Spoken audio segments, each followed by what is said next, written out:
एक समय की बात है, हरे भरे खेतों और ऊंचे पेड़ों से घिरे एक शांत छोटे से गांव में गौरी नाम की एक बूढ़ी औरत रहती थी। लोग उन्हें प्यार से अम्मा बुलाते थे। उनके बाल बर्फ की तरह सफेद थे, उनकी त्वचा मुलायम कागज की तरह झुर्रीदार थी, लेकिन उनकी आंखें बहुत उज्जवल और दया से भरी थी। गांव में हर कोई उनसे प्यार करता था, क्योंकि जीवन चाहे जैसी भी परिस्थिति सामने लाए, वे हमेशा मुस्कुराती रहती थी। अम्मा एक बड़े बरगद के पेड़ के पास एक छोटे से कच्चे घर में अकेली रहती थी। उनके पति का कई साल पहले निधन हो गया था और उनके कोई बच्चे नहीं थे। फिर भी उन्होंने कभी शिकायत नहीं की। हर सुबह वे अपने घर के सामने झाड़ू लगाती, कुछ पौधों को पानी देती और चाय के एक छोटे कप के साथ बरगद के पेड़ के नीचे बैठ जाती थी। गांव वाले अक्सर उनसे बात करने के लिए रुकते थे और किसी न किसी तरह वे हमेशा हल्का, शांत और अधिक आशान्वित महसूस करते हुए वहां से जाते थे। उस गांव में लोग बहुत मेहनत करते थे।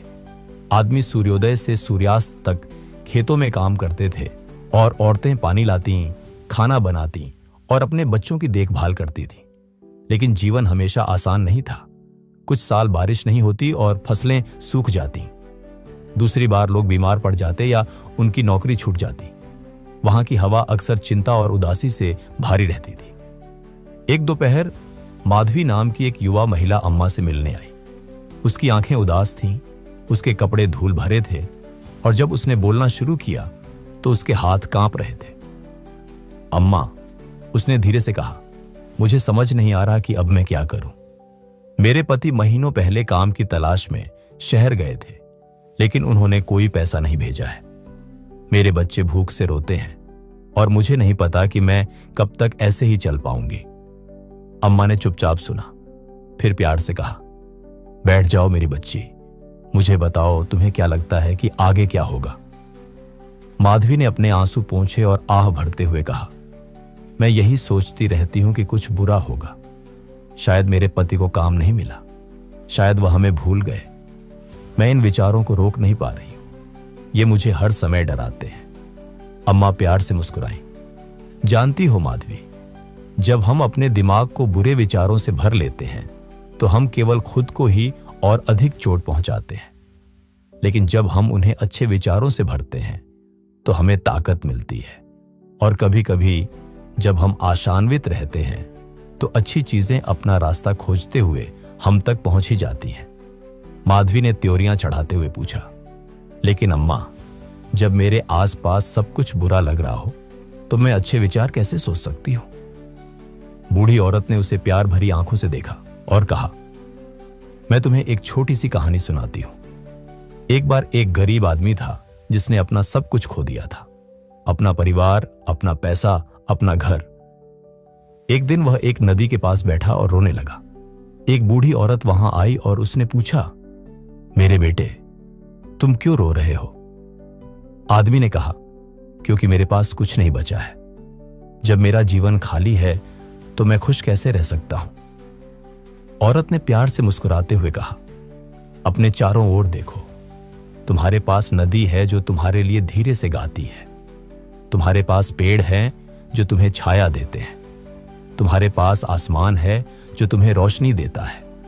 तुम्हारे पास तुम्हारी सांसें हैं, तुम्हारे हाथ हैं, तुम्हारा दिल है। तुम अभी भी जिंदा हो मेरे बेटे। इसका मतलब है कि तुम्हारे पास अभी भी कुछ ऐसा है जिसके लिए तुम्हें धन्यवाद देना चाहिए। उस आदमी ने ऊपर देखा।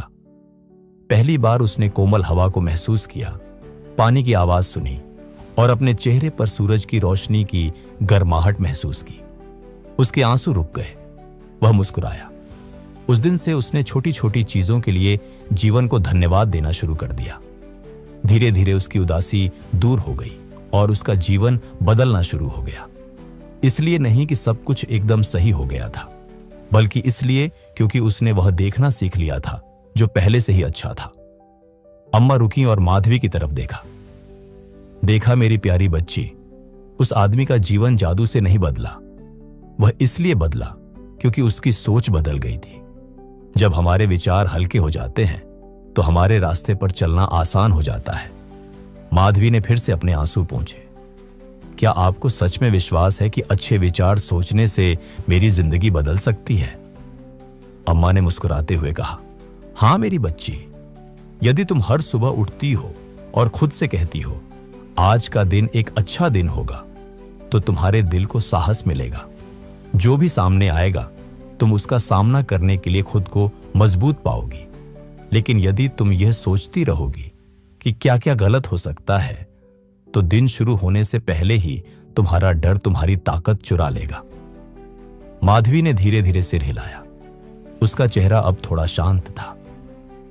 मैं कोशिश करूंगी अम्मा, मैं अच्छे विचार सोचने की कोशिश करूंगी।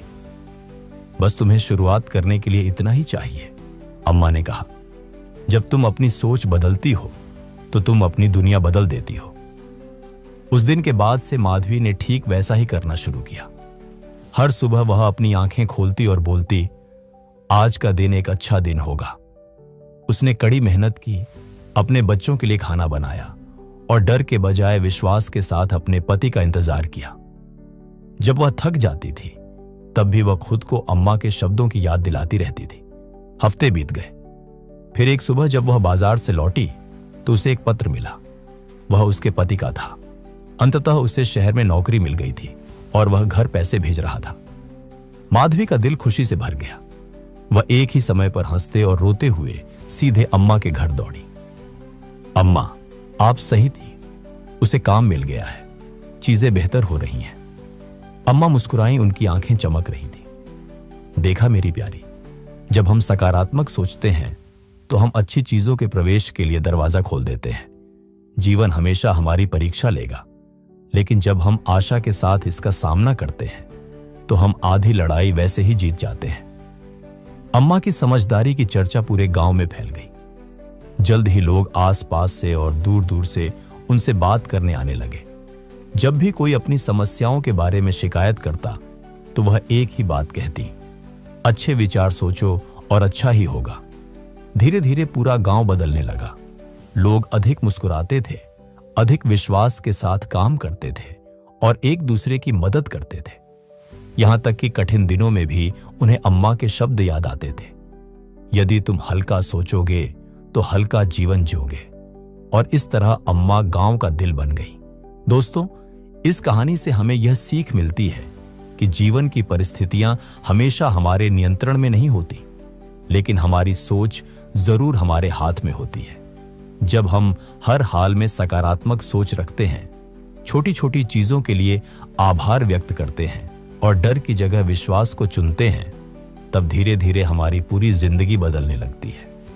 अंत में याद रखिए, जैसी आपकी सोच होगी वैसा ही आपका जीवन बन जाएगा। इसलिए हमेशा अच्छा सोचें, क्योंकि अच्छा सोच ही अच्छे जीवन की शुरुआत है। अगर आपको यह कहानी पसंद आई हो तो इसे लाइक करें, अपने दोस्तों और परिवार के साथ शेयर करें और ऐसी ही प्रेरणादायक कहानियां सुनने के लिए हमारे चैनल को सब्सक्राइब करना ना भूलें। धन्यवाद।